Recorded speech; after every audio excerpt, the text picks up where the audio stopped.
É sério, você já participou de alguma reunião e saiu assim?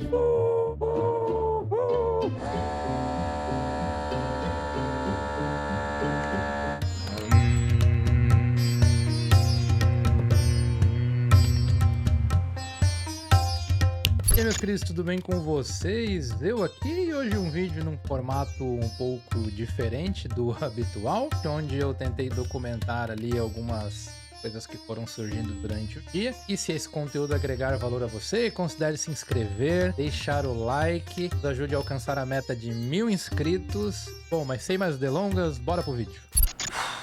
Bom, praticamente o que ninguém fala é a loucura, essa vida de desenvolvimento, principalmente ultimamente que eu tenho trabalhado muito no suporte. Tenho mesclado ali entre algumas evolutivas, mais ali projetos de fábrica, mas tenho atuado bastante no suporte e essa loucura do dia a dia aqui. E às vezes eu fico me perguntando, você que está iniciando na área e está buscando conteúdo, está buscando ver como é que é, se realmente você é uma pessoa que está preparada para a pressão, pois o mercado de tecnologia em si, ele tem muita pressão com prazos. Um exemplo aqui, eu tenho alguns chamados na minha fila aqui, no Gira, com praticamente SLA de 48 horas corridas. Estou terminando a análise aqui, um debug de um chamado que foi uma corretiva que eu já fiz uns meses atrás e aparentemente gerou um respingo aqui e um retorno, mas para vocês verem, eu acabei de analisar, os clientes respondem um questionário até grande ali de qualificação para estarem aptos a prestarem serviços para a empresa. Clientes aparentemente que estão dentro deste chamado, do escopo desse chamado, são CNPJs que estão respondendo a uma qualificação que não está mais ativa. Então o registro PAI não está mais ativo no sistema, né, na base de dados, e nem no sistema, obviamente. Então, mas o escopo do chamado já vem assim, né? Todos clientes de um determinado perfil, categoria que se enquadram, estão tendo ali perguntas faltantes, mas não é verdade. E aí você tem que parar, tem que analisar, é complicado. E o prazo correndo, tá entendendo? Então agora eu devolvi, solicitando mais alguns esclarecimentos, e é pressão.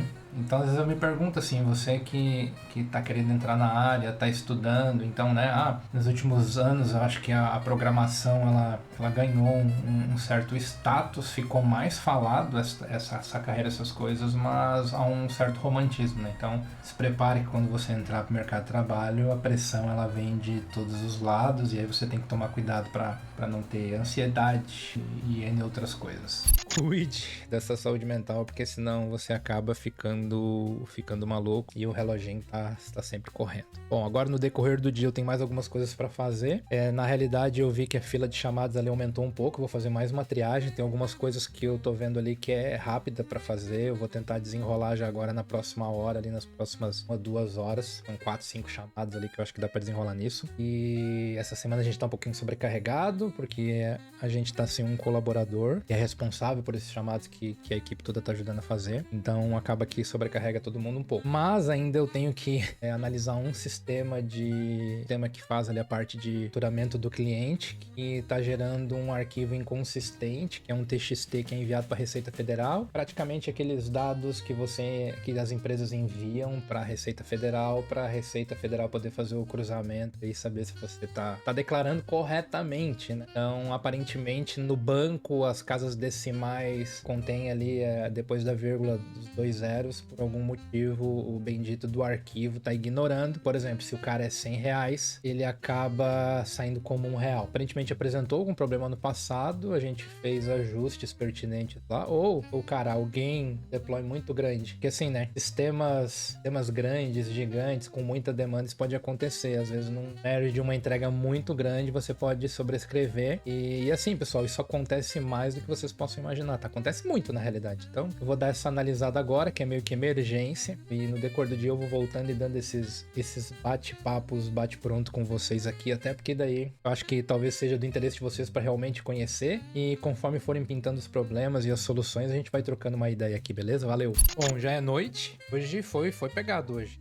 Entre indas e vindas, algumas commits, né? Algumas calls. Acabou que a revisão ali, o debug que eu precisava fazer no arquivo TXT lá, né? Alinhamento das casas decimais ficou pra amanhã de manhã, por isso que até eu tô aqui no computador, eu já até tomei banho e vou dar uma descansada agora, mas eu queria só organizar aqui a minha agenda mais ou menos de amanhã, né? Pelas 8 eu já reviso isso, pra poder ter um retorno até umas 9 ou um pouquinho passando disso, porque tenho 2 APIs ali pra fazer alterações. Em uma delas eu até conversei com o desenvolvedor que trabalha comigo agora no final do dia pra ver se vale a pena. Eu tava pensando lá, porque na verdade é uma API colegada e lá a gente tem o BETS e o mapeamento XML e eu preciso lá fazer a alteração da query original que faz a busca, porque olha só como é que funcionam as coisas, né? Alguns endpoints lá são para fazer a entrega dos dados de endereço dos clientes. Então imagina você, pega o F lá para fazer a busca, você pega o ID desse UF, volta para buscar a cidade. Até aí tudo bem. Esse endpoint, com base no parâmetro que é passado para ele, entrega a cidade. Ok, vem como descrição o nome da cidade e retorna o código do IBGE da cidade. Só que agora a gente precisa buscar o bairro. E adivinha? O endpoint que retorna o bairro para aquela cidade, ele não espera receber como um parâmetro o código IBGE, ele espera receber o ID. E agora a dúvida é, alteramos o endpoint original da cidade, só que mudar o endpoint que entrega os dados da cidade, que alterar o DTO original ou estender esse DTO original, talvez construir um novo construtor que não instancie com 2 parâmetros. Mas começa a ver onde ele é instanciado, onde ele é usado e começa a ficar um emaranhado. E aí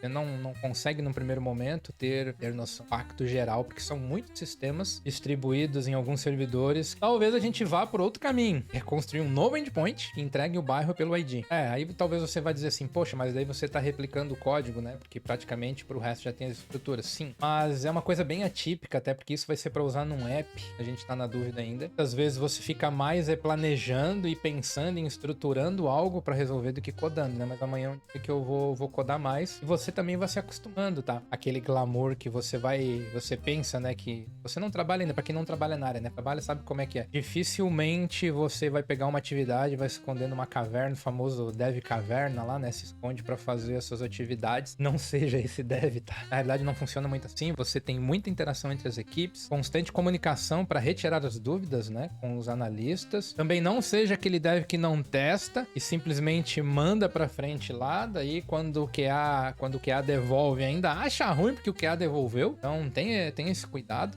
E eu acho que é isso, tá? Isso foi mais um bate-papo pra vocês verem que não há tanto glamour assim o que vendem pra vocês, mas é uma profissão boa. Eu particularmente gosto bastante do desafio. Eu brinco que eu sou meio que... eu me identifico muito com o House, né? O Hugh Laurie lá da série Dr. House, porque ele ficava instigado em resolver as coisas, né? Bom, eu vou ficando por aqui, pessoal. Cuidem da sua saúde mental. Um abraço, valeu, falou e até o próximo bate-papo. Fui!